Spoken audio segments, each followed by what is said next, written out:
সকালবেলা ঘুম থেকে তো উঠে পড়লাম। আজকে কিন্তু বাড়িতে আমার প্রচুর কাজ। কাজ বলতে দেখো, বাড়িতে যে কটা ঘর আছে আজকে সব কটা ঘর কিন্তু আমাকে একা হাতেই পরিষ্কার করতে হবে। তো বাড়িতে কি এমন অনুষ্ঠান আছে নাকি কেউ আসবে যার জন্য আমাকে ঘর বাড়িগুলো পরিষ্কার করতে হচ্ছে এভাবে? তো দাঁড়াও, বাড়িতে কি আছে আমি তোমাদেরকে বলছি যার জন্য আমাকে ঘর পরিষ্কার করতে হচ্ছে। তার আগে বিছানা চাদর টাদরগুলো পাল্টে নিই। তো ফ্রিজের ওপর টোপরগুলো, টিভির ওপরগুলো মুছে নিয়েছি, আর বিছানার চাদরটা আগেরটা পাল্টে দিয়ে একটা কাঁচা ধোয়া চাদর কিন্তু আমি বিছানায় পেতে দিয়েছি।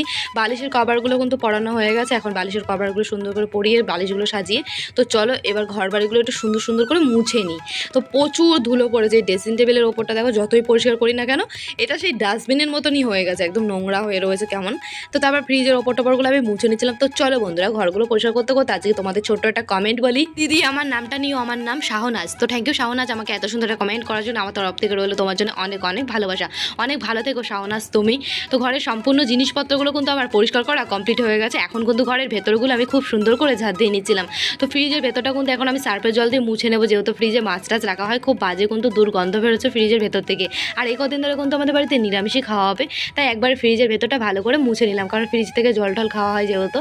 তো দেখো এখানে কিন্তু আমি ঘরের ভেতরটা মুছে নিচ্ছিলাম, আর জলটা কিন্তু আমি পাল্টে নিয়ে এসেছিলাম।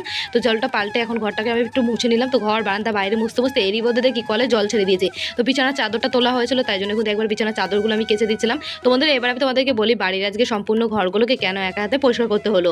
তো 16 তারিখে যেহেতু জন্মাষ্টমী, আর তোমরা তো সবাই জানো আমার বাড়িতে গোপাল সোনা আছে, তাই আমরা কিন্তু জন্মাষ্টমীর পুজো করছি 16 তারিখে বাড়িতে, সেই জন্য কিন্তু সব পরিষ্কার করলাম আজকে।